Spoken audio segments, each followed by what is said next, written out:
Well, hey everyone, this is Dr. Shelley Plum, and I'd like to welcome you all back to From the Hip.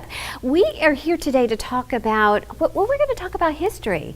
History. There are so many things that happen in history, and I will be honest, looking through the history books, some of the things are not, I'm not proud of. Some things, there are mistakes that have been made in the past, or mistakes people think have been made in the past. But my question is it really a mistake if we learn from it? We've all heard that saying.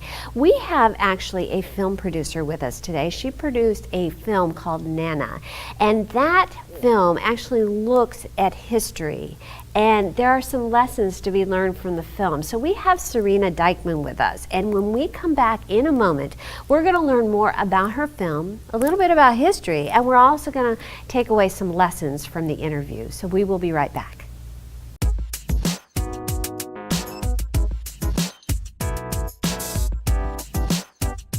Welcome to PlumbTalk Productions, a full-service production company based in West Palm Beach, Florida. Business owners know that every second of the day is a unique opportunity to reach out to an audience and make an impact. Which marketing options do we dive into and spend our hard-earned dollars? Here at PlumbTalk Productions, we have done our research, and we can sum it up all in one word: video. How powerful is video? Well, let's look at some percentages. How about 64%? After watching a video, 64% of users are more likely to buy a product or service online. 100%. YouTube reports that mobile video consumption rises 100% every year. How about 200%? It has been documented that video and email leads to 200 to 300% increase in click-through rates. Oh yes, audiences are most certainly expecting more and expecting it faster. In a day and age when people are overwhelmed with facts and time is limited, they want information in real time. They want it immediately. Video is the perfect medium for that. PlumbTalk Productions is a full-service production company dedicated to helping you find your voice in an efficient, competent, and creative manner through video.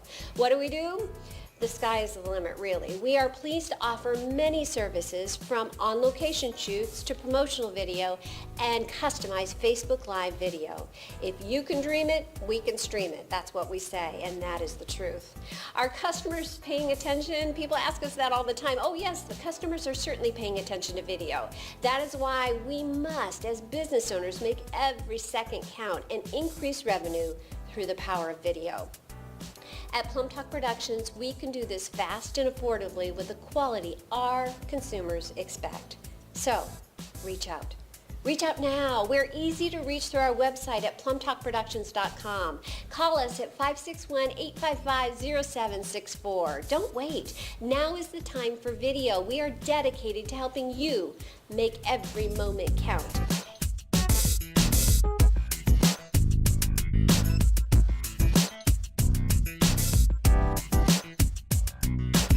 Well, hey everyone, we are back, and we are here today with writer, director, producer of the film Nana. We're here with Serena Dykman. How are you, Serena? I'm very good. Glad to be in Florida. Oh, you came in from New York. The weather must be wonderful for you. Am I right? Oh, I was so happy when I woke up to the ocean this morning. Oh my goodness.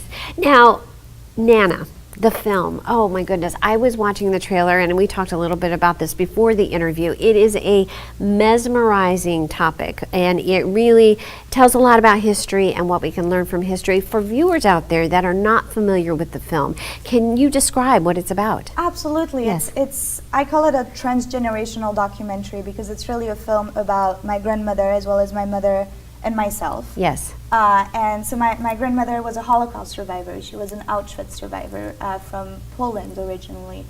And she really, after surviving and then emigrating to Belgium, she really dedicated her entire life to publicly speaking about her survival to children and students and government officials and journalists. It was really a full-time job for decades. She would even go back to Auschwitz with students about 8 times a year. And the reason why she did that was, well, first because it can't be forgotten. Yes. That's very, very important. Right. But also so that people could learn what can happen in a world without tolerance. There is a lot of lessons to draw from the past, And she really made it a point that people would be able to basically identify the signs of when things are not okay, because it never starts with, you know, things as big as the Holocaust or the horrors that we've seen in the past. It starts with little things, and Yes. you know, racism that's getting worse and worse, and intolerance. So that was really her goal, and at the same time, she was a very funny person. Yes. She was a very charming person, and I think that, you know, what I've been getting, kind of the feedback of people seeing the film, or even who knew her, is the fact that she's also just a message of hope. Yes. When you survive something that, I mean, there's no word for it. Yes. And can still live after, because I think there's really two survivals. There's the survival of one being in Auschwitz and in the ghetto, Right. and the other camps that she went to, and then there's surviving the life after. You know, and she was the only person out of her entire family who survived. So she was very alone in the world after that. And there's really this message of hope that if you can survive that and still live after and do something positive, spread really a message of tolerance for everyone after that, and still have an amazing sense of humor and sparkling blue eyes, that there's really a way to come out of things that are tough in life. You know what, your grandmother, and you know, I obviously have never met her, but she sounds like just a sparkling individual that we could all learn from. And one term that you just hit on, which I'd like to explore a little bit more, is the concept of tolerance, because in part what she went through, and correct me if I'm wrong, was due to a lack of tolerance. Am I correct? Yes, and, yes, absolutely. And you know, so do you see any similarities in today's society? Do you think that we're a tolerant society? Well, you know, there's been a lot of things happening around the world, Yes. and in the U.S. Recently, and I think, you know, without getting too much into the details, I think it's important to remember, you know, sometimes I meet people, especially young people, even Right. younger than me, who kind of don't see how they can take action. And I can relate to that, because I couldn't see how to take action either up until a few years ago, up until I decided to make this film. And I think there's, you know, not everyone has to make a film or write a book or things like that, but it really starts, intolerance starts on a very small level. Okay, yes. Whether it's, you know, it's in the classroom or this or that. If you hear a racist remark, if you hear an anti-Semitic remark, something that just doesn't sound right to you, call people out on it, tell them, because there's a lot of people that will do it out of ignorance or even humor. You know, there's just sayings that Right. are, unfortunately, in our language and culture, that keep being repeated, that people don't know the origins of those sayings. Yes. And And they're the bad. impact, right? And the impact. And I think Right. it's just important, and that's something that everyone can do. You hear something that's not okay, you tell the person, and I've done it before, and the reactions are usually good, because they're like, I didn't realize how offensive that was. I didn't realize. So I'm not saying that by doing this you can change the world, but you can change one person's opinion. You Yes. Can, so it's, you know, to me, tolerance is something that's, we're all different, but we're all the same. Yes. And that's really the wealth of our world and of the United States. And we're all in this world together. And we're all in this world together. Yes. Exactly. And I think it's very important to remember that, and to not let whatever current events divide us. I agree 100%. You know, another thing that jumps out at me about your grandmother, and just hearing you talk before and even right now during the interview, is that concept of her sense of humor.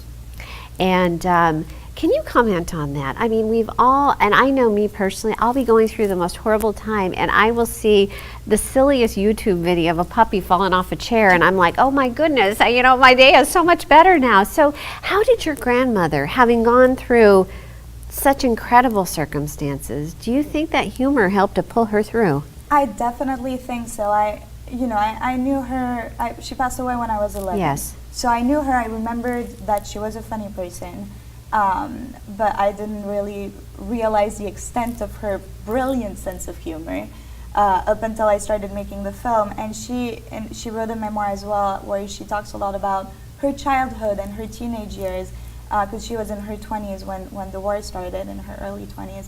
And, you know, you could tell even before the war that she was a very charismatic young woman, and very funny and rebellious. And so she already had this kind of a very strong charisma Right. before the war. And I do think that, during of what I know during her survival in the camps, Yes. that humor and helped her to some extent.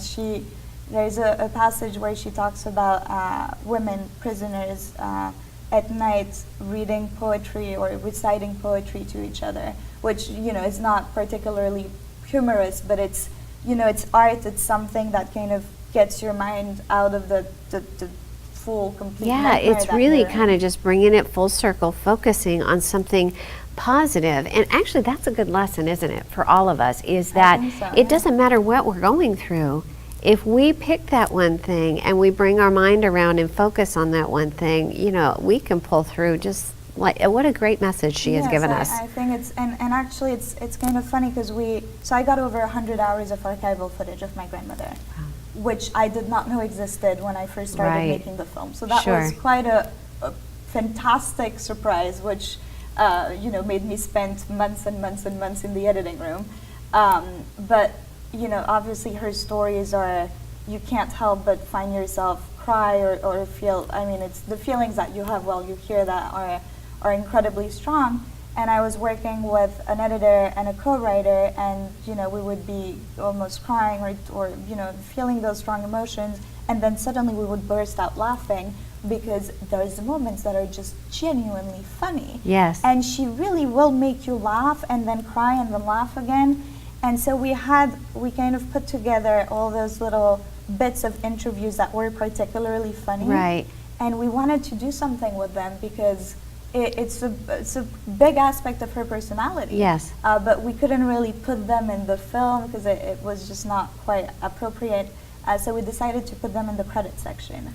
Oh, And that's a great something- idea. Spoiler alert. But that's something that people have appreciated, I think, over the past screenings that we've been doing all over, because it's a very strong message and a very strong story, and people are, you can't help but feel strong emotions while you're watching it, and then the credits start, and you just have those few minutes of comedic moments with the same person who was telling you all those horrible things. Right, right. So it's it's important to know that you can talk about that. You can Yes. talk about something so serious and heavy, and you can also have a positive outlook on life. Right. It's not mutually exclusive. And you can pick those moments and like we were talking about, help them pull you through. Exactly. And what does it do? I mean, that ends up with another concept that you hit on, is hope.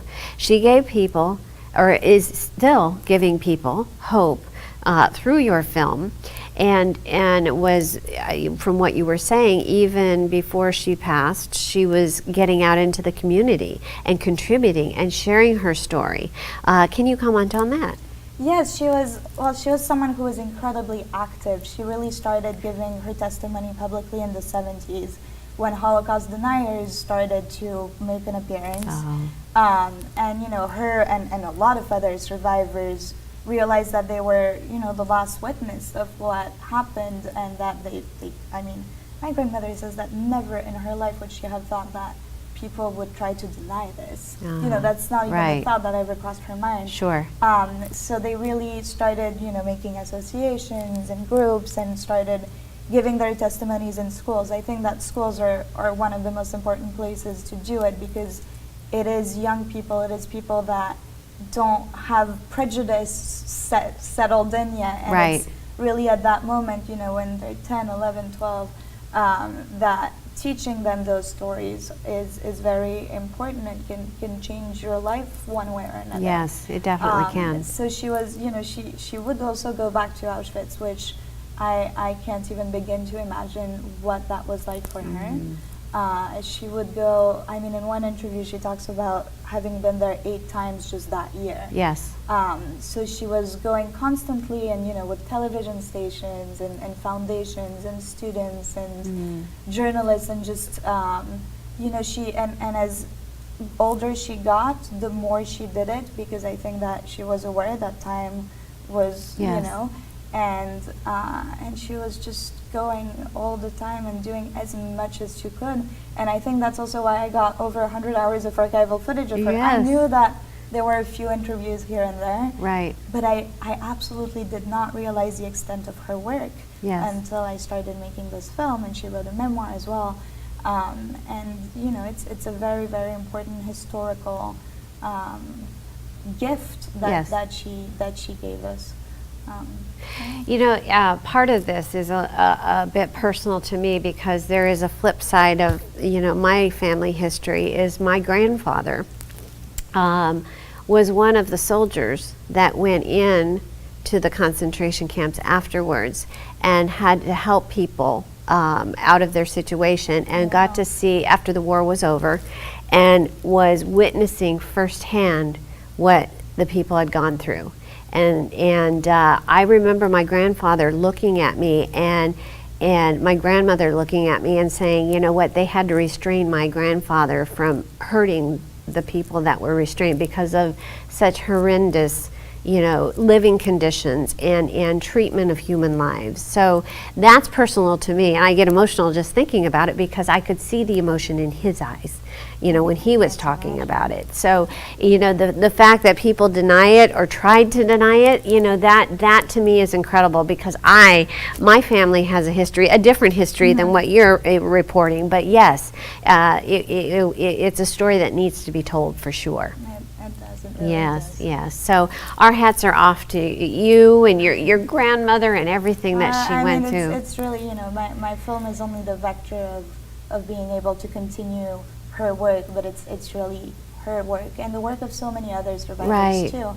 And I think today is a very important time to do this because there's very, very little survivors left, unfortunately. Soon Yes. there won't be any. And we need to find new ways of teaching and telling that stories that is also appealing to younger audiences. So that's why, you know, well, I'm a filmmaker, so obviously I would figure to make Yes. a film is the best way, but it's, you know, it's a way of making it more accessible than sometimes books can be, or Right. documentaries that are more about facts and numbers. This is the story of one young, blonde, very pretty woman who survived everything, and of what she did with that and how it affected her daughter and myself. So it's, you know, we put the three women in front of the camera because we figured that then each generation would be able to relate to at least one of us. Right. And so far, it seems like it's been pretty successful. We screened in France last week with Amnesty International, and we were screening in front of 14, 13-year-olds who I think, you know, who had reactions that were beyond my wildest expectations. Really, that's amazing. Some of them came back to see the film twice in the same day, which I was like, Oh, okay, that tells you something right there. That told me something that Yeah. made me very. And then we were screening at the Fargo Film Festival a couple of days ago, you know, and we had a very varied audience, and we had a standing ovation, and the comments that we got were just, you know, I was just on the verge of tears. It was just, I wish or I hope that she can hear all of that, because now I knew that she was very impactful and that her work was very efficient when she was alive. Yes. Because, I mean, the amount of people I meet that knew her, when they find out that I'm the granddaughter, they just, you know, the other day someone had her picture on their iPhone screensaver. She Right. passed away 13 years ago. I'm Wow. like, okay. Yes. But to see that through the film, she actually continues to do that work. People almost forget that she's not here anymore because she's so alive. She's so powerful in the It's movie. her spirit. Her It's spirit is and still that's alive. That's Yes. wonderful to me that she's able to continue this thanks to. Oh, thanks that's to the wonderful. movie. I love that. Love that. Well, Serena, we're going to take a break. When we come back, everyone, we're going to get some closing tips from Serena and with regards to the film. We'll be back.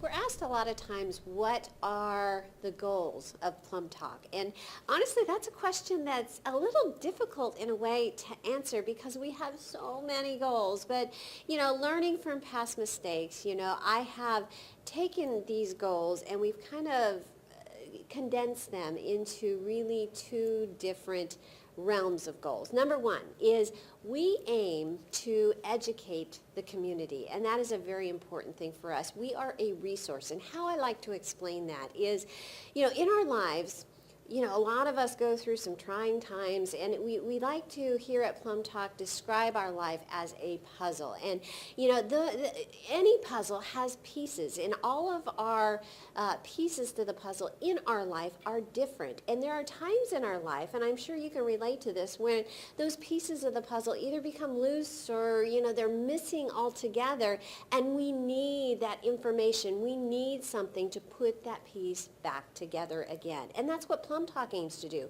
We aim to be the resources that you can really take that information and put your piece of the puzzle back together again.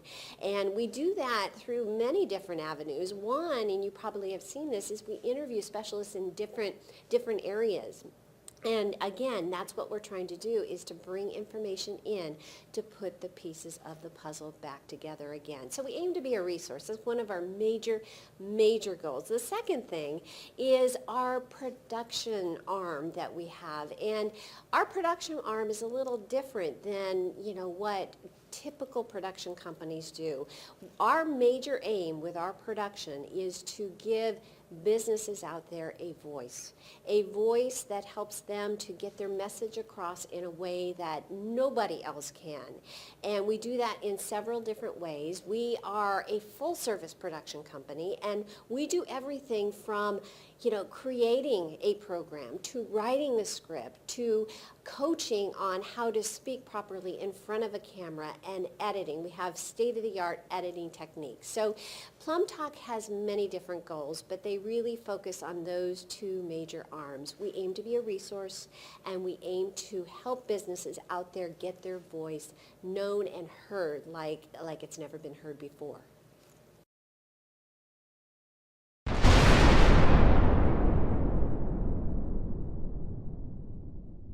Well, hey everyone, we are back. We are here with Serena, who is producer and director of the film Nana.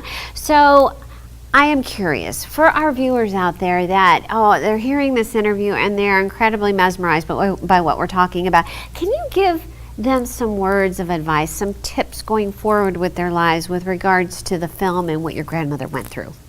Yes, I can try my best from You bet. My 24-year-old self. But I think, we touched upon this earlier. The message of tolerance is very important, and to really think about what this means, even in your own circle. It doesn't always need to be on a world scale. Yes. It's really, if things start small around you, that's where good things can start, or bad things can start. Right. So tolerance tolerance in your own life is definitely something important. What do you say? What do you not say? And things like that. And then also, I think that know that whatever you're going through, there is a way to not only come out of it, but there is also a way to come out of it with clean hands. Yes. Which is what my grandmother used to say. She really did make it a point to not do anything that would hurt other people to be able to survive herself. Right. And I think, especially nowadays, there's a lot of people that can be a little disillusioned, and it's important to know that there's always hope. There's always something positive that can come out. So I think those would be, and it's possible to be active. It's possible to take action in any small or bigger way. It's possible to be involved even if you're not a politician or a college graduate or this or that. There's really a lot of things that everyone can do. I never thought that I would do this. If you had told me a few years ago that I would be in an interview in Florida talking about the Holocaust, I would never have believed it. I used to make romantic comedies. Which I'm hoping I will do again. But you don't need to just stay within one specific thing in your life. There's a lot of things that everyone can do. And I think that's important to Oh, know. those I are- hope this is wise enough. Oh, no, it's more than wise. And we definitely salute everything that you're doing. Now, your film today, for all the viewers that are out there, the film is debuting at 1 o'clock today. It is. At It's our the Florida Cinemark. premiere. You bet. In Florida, the Cinemark in Boca. So I believe it's pbiff.org, right? Is I the believe so, website? yes. So where, if our viewers are out there and they want, well, they'll come see the film, but if they want to contact you, if they want to find out more about what you're doing, and do you have a website, how can they get a hold of you? Oh, we're all on social media. We're Okay. everywhere. You know, it's one of the appeal is to make it appealing and accessible to younger generations. Right. So of course we're on Facebook and all of that. The film's website is nanafilm.com, nanafilm.com, and on there you'll see all our social media links. You'll see our 2 trailers, press, upcoming screenings. There's also the link to buy tickets to the screening today, where I'll be doing a Q&A. Yeah, nanafilm.com. It has links to my own company's website, diamondpictures.com. So yeah, nanafilm.com. Oh, perfect. Well, Serena, on behalf of the entire PlumbTalk team here, we all salute you and thank you so much for joining us today. Well, thank you so much for having me. This was very fun. Oh, it was fun. So for all you viewers out there, this has been another edition of From the Hip. We will be back shortly with another segment.